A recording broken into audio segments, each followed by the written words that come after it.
There's always a man, there's always a city, there's always a lighthouse.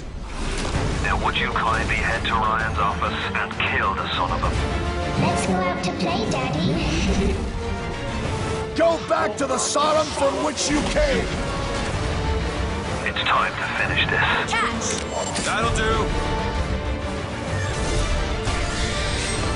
Elizabeth! That is Jar Jar Binks. That's pretty good. There's a hint of Elmo in there as well. Yeah, there is. Which means I can diverge when I need to. No, it means you're gonna like ruin Star Wars and also teach us the alphabet.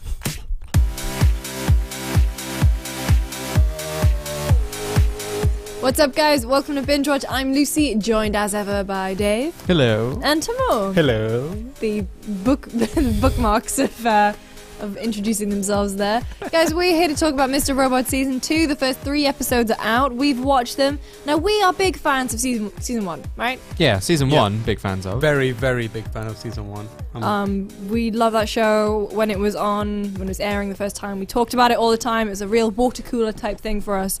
Now that season 2 started, we aren't as impressed, I think it's fair to say, which is quite annoying. Well, not annoying, but it's kind of disappointing because we were such big fans of season 1.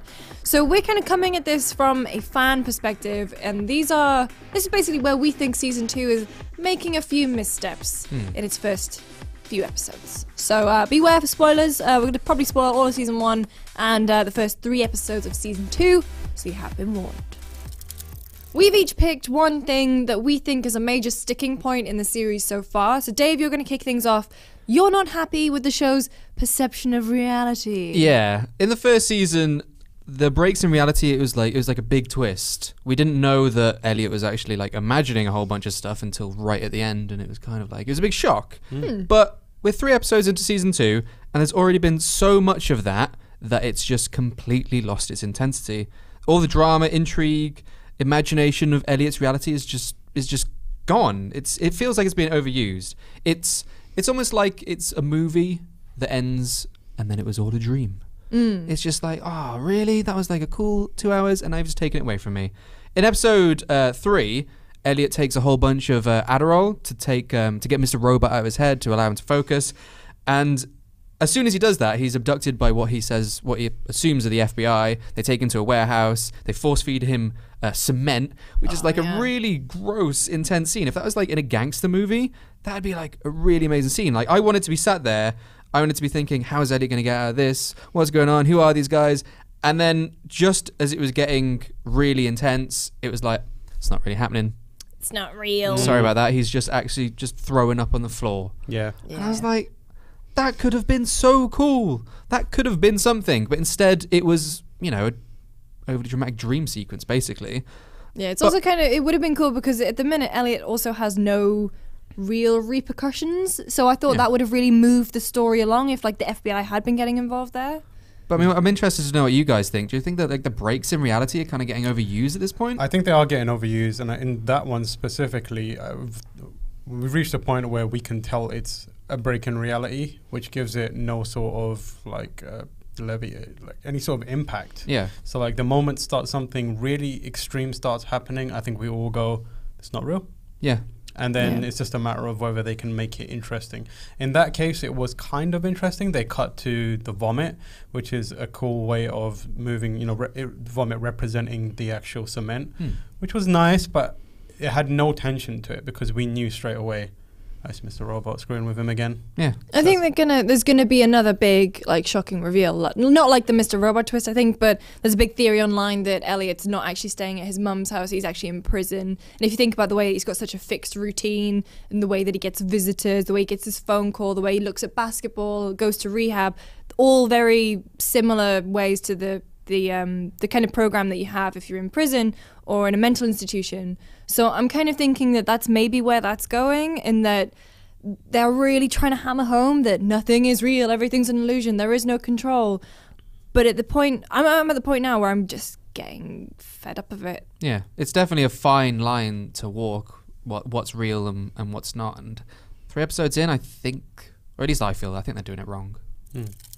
Tam, I know you're not happy with the show's pacing in season 2. Yeah, the pacing and the energy. The first 3 episodes of season 1 were super intense. I was watching our recap, which you can find on youtube.com/GameSpot. And they were very focused on introducing relevant and important plot points and characters. There was almost like this cause and effect type dynamic between that. Like you knew when something new was introduced, you're like, how does this fit into episode, the grander story? Sorry. So just a couple of things quickly run through for the first 3 episodes of season 1. He joined a hacker group, learned of the plan to bring down E-Corp, met Tyrell, American Psycho dude. Tyrell beat up a hobo. We realize that he's addicted to morphine.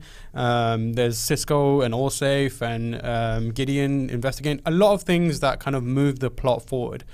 So far in season 2, all we've had is basically kind of wallowing around in Elliot's psyche. F Society trying to get their act together. It's not really pushing the plot forward, which is not what you want after the last thing we saw them do was pretty much bring the world to a standstill. So my problem with it is that like the lack of intensity, the energy, the momentum is completely gone. And like, have you guys encountered anything in season 2 that kind of matches up to anything we've had in the first 3 episodes of season 1? I don't think anything matches it so far. There's a few interesting characters, like Ray, for example, and like we saw him in episode 3. He's on dialysis and he copes with his wife's death by just imagining talking to her. And we see him meet another like network engineer who's been beaten up. There's a bit going on with him, and he's really the only person that I feel like attached to. There's a bunch of other characters that were introduced. I'm just like, why are they here? You've not told me why I should care about this character yet. Yeah, I agree. I don't know. I think there's a couple of moments, when Gideon gets shot in that bar. And also I thought when Angela, now that she's at E-Corp and when she's on the phone, even though like the Bloomberg interview seems like a really inconsequential thing, the tension about her fitting into that job and the way that she was, slamming down the phone and taking calls and you were seeing what would happen there, that I felt like had the same kind of energy, but the plot point doesn't seem as big, so it doesn't seem as important. Yeah, I think Angela's maybe like one point of interest in the story because it's not quite clear whether she's fully been indoctrinated into the corporate society or if she's playing like a bit of a con. So that could, but at the same time, the character's kind of boring, I find. Ray, I find quite interesting. He could be what brings Elliot back to his, digital state now that he's living in analog. But so season 1, episodes 1 to 3 were written by the show creator Sam Esmail, and he's writing the entirety of season 2. And directing. From the look of it. Which is slightly worrying. I feel like we might be in a Lost situation where it was designed to be... I'll have nothing said. Listen, Lost was fine first season, but then, they realized this is big. We need to make this we stretch. need to stretch this, yeah. Yeah, and I feel like it's that as well. And also, he had an interview, Sam Esmail, with EW, and it said he said the same thing. He's thinking about season 2 and 3, and he wants less of a break between those. So that's kind of worrying me about stretching it too thin. Also, what's worrying me is that the script, especially in the second season, is getting very self-indulgent. There's some real clangers of lines as well, where like when Tyrell's on the phone to him and he's like, I need to know what's going on. It's not safe. I wish it were. Oh, how I wish. How I wish. and it seems like there's no one there really saying, peel it back a bit, mate. It's all right. You don't have to do so much of the... exec as well, talking about his con. Yeah. You can't have a con without confidence. And this episode, the moment where Elliot just starts ragging on all religions, is like, calm down, mate. You're going to cut yourself on that edge. Bring it back a bit. You know what? So I feel like it's great to have a vision, and sure, like Sam Esmail, he's the vision behind it. It's his baby, but I'm wondering if he gets too much into auteur territory, and no one's going to tell him that maybe this isn't the best thing for the show. Yeah, I agree. My gripe is quite similar to yours, Tam, but I think that the show is pretty much losing focus. So you think about season 1, right? The plot of season 1, hacker group takes down multi-billion-dollar evil corporation, right? You can explain it in a sentence. Yeah. But what made the show really interesting is it had all these threads. So you had, Elliot and Angela both losing parents because of Evil Corp, and that's why they were so invested in it. You had like the drug dealers, you had Allsafe, you had Darlene, that revelation, and then you had the Mr. Robot stuff, which was pretty much like an afterthought, right? It wasn't completely driving the main plot forward. So Guys, I'll put it to you. Explain what season 2 is in a sentence. I don't think I could do it. I really couldn't do it. Definitely can't do it in a sentence. Yeah. So far, it's ex-hacker man is sad. Yeah, I think it's Writes long I think diary. it's impossible to do it whilst also bearing in mind season 1, because like if you want to explain to like someone who's seen season 1 why they should come back to season 2, it's impossible, because like based on those 3 episodes, it's almost like a different show. It's not even the same show. It feels like I mean the characters are there, but it's no longer the thrust of what the first season was about. Almost none of it is represented in season 2. I mean, the sum up for season 1 is like you have to mention hacking. Yeah. There's not been any hacking in season 2 yet. I mean, they hacked that smart house. Yeah. Made that was quite scary. And, Yeah, and the that was bank, but it wasn't anything significant. I Yeah. feel like it's just them being pranksters essentially.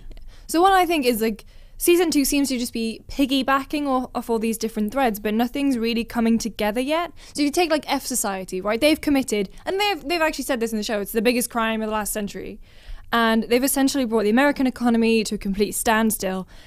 And yet you kind of see it in news reports, but no one directly in the show seems to be suffering from it. No. Like Romero's mum, the guy who died in the last episode, his mum was like, "Oh yeah, I'm going to sell the place because I need the money."